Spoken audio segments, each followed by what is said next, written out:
मदीहा फातिमा है। आज मैंने आपको कौम आद का दिलचस्प वाक़या सुनाऊंगी। बहुत ज़माना पहले एक बड़ा सा सहरा था जिसे अहकाफ कहते थे। यहाँ एक ताकतवर कौम रहती थी जिसे कौम आद कहा जाता था। वो अजीम महल और मजबूत घर बनाते थे।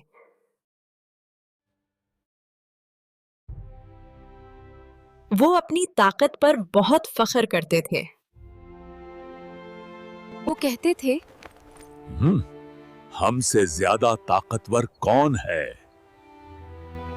अल्लाह ने उनकी हिदायत के लिए हजरत हूद अलैहिस्सलाम को भेजा।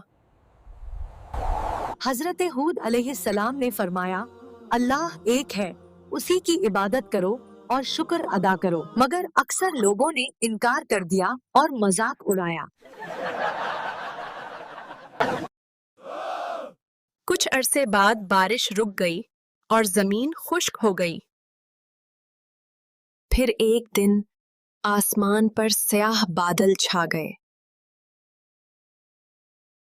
लोग खुशी से आसमान की तरफ देख रहे थे और सोच रहे थे कि अब बारिश होगी, लेकिन वो बारिश नहीं थी, बल्कि सख्त आंधी थी। ये आंधी 7 रातों और 8 दिन तक चलती रही। ताकतवर लोग भी उसके सामने बेबस हो गए।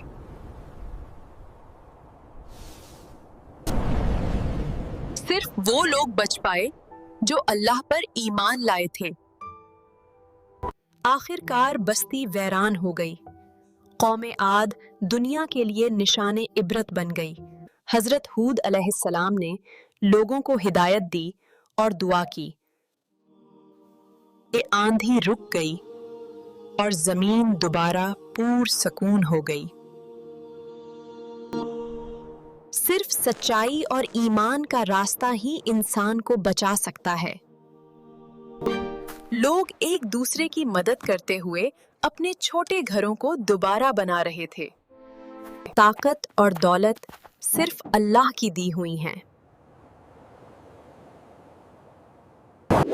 बच्चों, ये कहानी हमें ये सिखाती है कि तकब्बुर इंसान को तबाह कर सकता है और अल्लाह की इबादत और शुक्र ही नजात का रास्ता है।